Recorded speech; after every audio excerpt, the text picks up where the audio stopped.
So purulent surgical infection, these are usually, so pus basically comes with surgical infections that result in abscesses, phlegmons and sepsis. So for example, we'll talk about abscesses first. This has probably happened after this man has had his tooth removed. Firstly, I want to apologize for constantly using humans. It's just easier for me.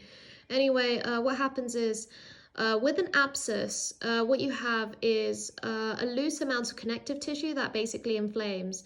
But rarely it can be other tissues and organs as well, but it's usually loose connective tissue. This leads to pussy, purulent exudate accumulating in the granulation tissue capsule. So this is the granulation tissue capsule. Now, if we talk about phlegmon, what on earth is phlegmon? I'll show you the word as well, because I didn't know what it was either. So it's basically a more severe purulent inflammation. So this is all pus that spreads through the connective tissue. So as I said, an abscess is in a granulation capsule, whereas phlegmon isn't. So what you have is a predominance of necrotic tissue over the suppurative processes. So maybe suppurative means like the good processes. So it doesn't have a great tendency to confine itself as well. It tends to spread, so it can lead to general disorders in the body, which is really, really bad. And because of that, it actually has multiple stages. It has 6 stages. So I'll show you the words. Diffuse inflammatory edema.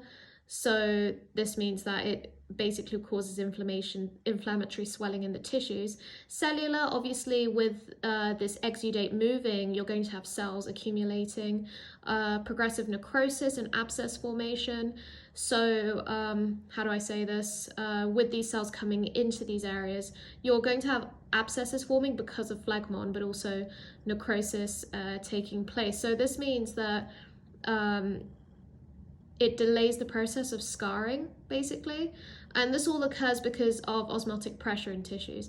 Then it says, I'm trying to understand what this means more than anything, but the pus will move into different cavities, basically. Then you have self-debridement. So this is when the abscesses will rupture, so you get discharge, and then you have your granulation and scarring. So it doesn't all end badly. So let's go back to this lovely picture. So sepsis. So sepsis is an abscess, it isn't phlegmon. It's another category of the purulent surgical infection, which is why it's in the title. So sepsis, I can't really show it in a picture, but it's basically when you have a kind of pathogen or toxin entering the bloodstream, which is why it says emia here.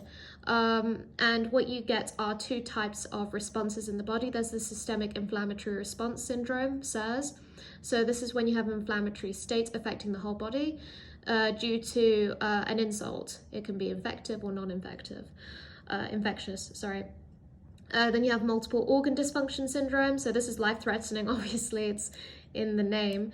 And yeah, obviously it means organs don't work anymore because of a systemic response to the infection. So obviously we're not responding to the infection particularly well.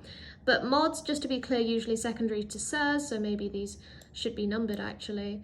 But what else? And it says sepsis or septic shock is manifested with these other symptoms as well. So you will probably understand that there's something really bad going on when you see all of this. And that's it.